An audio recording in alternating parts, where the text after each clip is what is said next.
Jadi kalau misalnya seorang yang ditahan seperti Habib Rizik, katakanlah dalam tanda kutip kehilangan trust terhadap negara, ini agak repot juga sobat sekalian.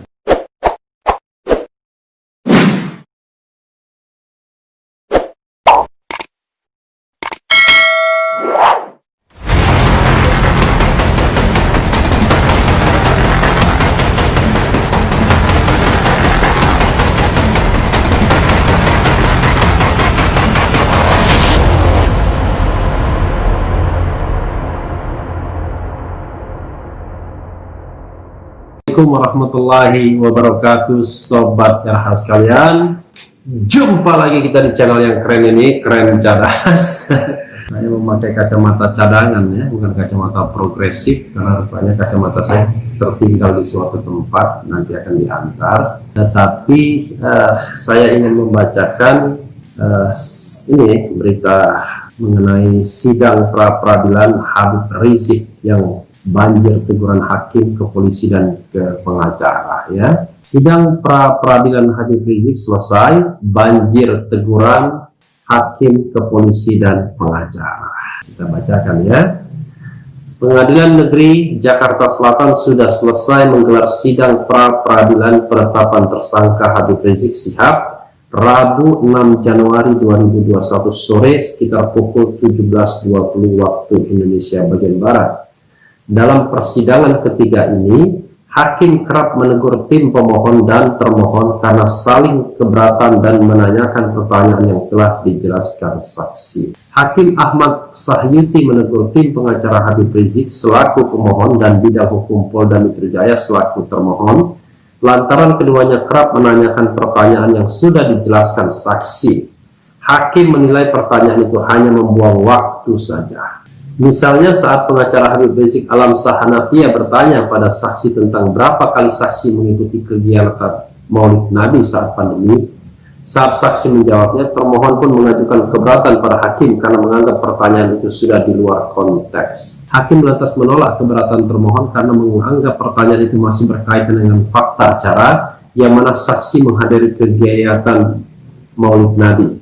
Hanya saja pengacara menimpali penolakan itu sehingga hakim pun menegur keduanya dan hendak melanjutkan pertanyaannya saat hakim sedang berbicara. Begitu juga dengan termohon. Alhasil hakim menegur keduanya untuk berbicara satu-satu secara bergantian dan tidak saling bertengkar. Sebentar, selesai satu-satu kalau berbicara. Kalau tidak, ini enggak selesai-selesai. Bertengkar saja, saya masih ada sidang lain loh. Jarak Hakim Ahmad Sahyuti ya.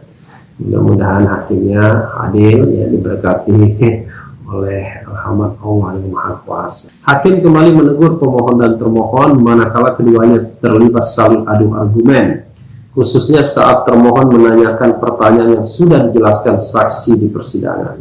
Seperti, apakah saksi mengetahui apakah itu PSBB dan apakah saksi tahu siapa yang memasang proyektor agar bisa melihat si penceramah di kegiatan Maulid Nabi di Petamburan. Tadi kan sudah dijelaskan saksi tidak tahu siapa yang pasang itu dia dan tidak usah disahutin pengacara supaya ini tertib sidangnya katanya. Bukan hanya pemohon dan termohon, Hakim Ahmad Sahyuti bahkan sempat menegur saksi lantaran saat ditanyakan sebuah pertanyaan kerap menjawabnya secara panjang lebar. Saudara saksi saat menjawab simpel saja, jawab apa yang saudara ketahui, jangan menjawab apa yang saudara tidak ketahui juga tugasnya. Adapun dalam persidangan saksi kedua menyebutkan kalau dia datang ke acara Maulid Nabi di Petamburan bukan karena undangan pribadi, meski ramai saat itu, dia pun selalu menjaga jarak demi mengikuti protokol kesehatan. Cuma sama Habibana Rizik karena lama di Saudi, jadi saya memaksakan untuk hadir dan tak mau lihat di TV jelasnya. Alasan dia datang di kegiatan Maulid Nabi karena dia rindu dengan sosok Habib Rizik yang telah lama berada di Arab Saudi sehingga ingin melihat secara langsung. Meski ramai, rata-rata yang dia lihat pengunjung pun memakai masker. Ada banyak polisi, TNI dan laskar-laskar dan Satpol PP juga ada, tapi sepengetahuan saya tidak ada yang dibubarkan katanya. Dalam sidang hari ini, pengacara Habib Rizik Syihab menghadirkan dua saksi. Kedua saksi itu orang yang tidak diundang dalam kegiatan pernikahan Syarifah Najwa Syihab dan Maulid Nabi di Petamburan, Tanah Abang, Jakarta Pusat. Kedua saksi fakta itu dihadirkan lantaran penyidik menganggap kegiatan berkerumun itu dilarang. Ya, sobat RH sekalian, kita nilai sendiri ya, apakah ini masalah besar sebenarnya. Coba bayangkan, Ini masalah yang terkait dengan undangan Maulid Nabi dan undangan untuk pernikahan Sharifah Najwa Shihab putri Habib Rizik. Kalau masalah seperti ini kemudian menjadi isu nasional dengan ancaman hukuman 6 tahun, di mana rasa keadilannya ya. Apalagi tadi dikatakan bahwa dalam acara ada banyak polisi, TNI, dan laskar-laskar, dan Satpol PP juga. Artinya, petugas yang berwenang, yang punya otoritas kan ada di tempat. Kalau mereka memandang bahwa itu adalah pelanggaran protokol kesehatan, ya harusnya mereka bertindak. Kan memang begitu. Kalau melihat sebuah pelanggaran pidana, dan di depan petugas lagi, ya petugas harus bisa menghentikan. Kalau memang dianggap, jangan kemudian seperti sengaja ya dipancing terus menerus, setelah itu baru dipersoalkan. Jadi sangat aneh sobat era sekalian ya.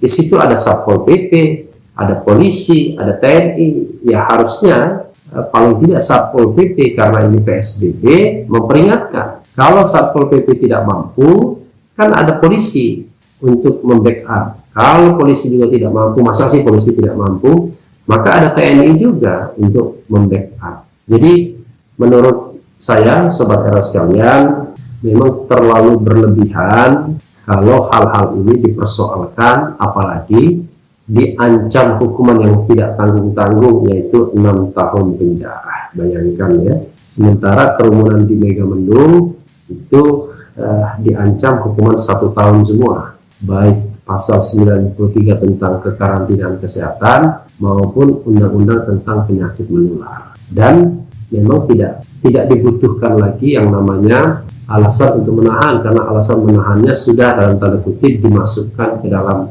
tuduhan di kasus Petamburan ini. Jadi sobat era sekalian, mudah-mudahan ya hakim dalam hal ini punya hati nurani, bahwa memang khusus untuk pengenaan pasal 160 ya, soal penghasutan, memang terkesan dibuat-buat dan terkesan memang sekedar sarana untuk menahan Habib Rizik. Karena kalau ancaman hukumannya cuma 1 tahun, tidak ada alasan untuk menahan. Padahal kita tahu ya, misalnya ada beberapa kasus di mana tidak perlu ditahan. Ya. Bahkan ketika waktu Basuki Cahayapurnama misalnya, ketika dijadikan tersangka, terdakwa kan juga tidak ditahan. Padahal ancaman hukumannya juga 5 tahun. Jadi bayangkanlah ya, kalau kita apple to apple gitu. Tetapi saya secara umum mengatakan ya memang tidak perlu ditahan semuanya ya, baik dalam konteks Ahok dulu ya maupun dalam konteks Habib Rizik sekarang. Saya bukan orang yang pro terhadap langkah-langkah untuk menahan seseorang yang katakanlah melakukan pelanggaran, tapi pelanggaran tersebut merupakan wilayah mala in prohibita, yaitu tindak pidana karena dilarang, bukan tindak pidana yang absolut ya, seperti misalnya ya tadi perjudian, bukan perjudian apa ya, katakanlah perampokan, misalnya pembunuhan, pemerkosaan, korupsi dan lain sebagainya dan lain sebagainya. Jadi bukan kasus yang ya sekedar seperti dipaksakan agar kasus ini tetap diproses ya. Jadi sobat era sekalian, sekali lagi saya berharap, kita semua berharap ya, tentu yang mau berharap agar hakim mendudukkan masalah ini secara proporsional. Menurut saya pengenaan pasal 160 KUHP itu sudah terlalu berlebihan. Kalau pasal 93 ya undang-undang kesehatan atau undang-undang kekarantinaan kesehatan itu oke, tetapi kan sebenarnya kan tidak perlu yang namanya hukuman badan, cukup hukuman denda dikenakan ya. Tapi kita lihat yang jelas kalau pasal 160 itu dinyatakan tidak sah pendakwaannya ya, penersangkaannya melalui penggunaan pasal 160, maka Habib Rizik akan dibebaskan dari tahanan. Dan saya dengar juga Habib Rizik sakit di penahanan ya, tidak tahu sebabnya apa ya. Dalam satu berita misalnya ya menolak untuk makan makanan dari rumah tahanan ya, tapi memilih puasa dan berbuka makanan yang dikirimkan oleh keluarga. Tapi kan pengirimannya juga tidak bisa dari tangan ke tangan, tapi tetap melalui perantara. Jadi kalau misalnya seorang yang ditahan seperti Habib Rizik, katakanlah dalam tanda kutip kehilangan trust terhadap negara, ini agak repot juga sobat era sekalian. Jadi memang mudah-mudahan semuanya ini bisa berjalan adil, berjalan baik, dan tidak memunculkan sebuah presiden bagaimana ketidakadilan yang telanjang ini dipraktekkan di negara hukum Indonesia yang berdasarkan Pancasila dan Undang-Undang Dasar 1945. Itu saja sobat era sekalian ya mengenai ribut dalam sidang pra-peradilan Habib Rizik, banjir teguran ya, banjir silat lidahnya. Yang penting tetap di channel ini, karena di channel ini Anda akan dirayu, ditipu, dibaperin, dicecar, diober pula di jalur khusus. Karena channel ini adalah channel yang mengancam, memeras, dan membenci. Jangan lupa subscribe, like, comment, and share.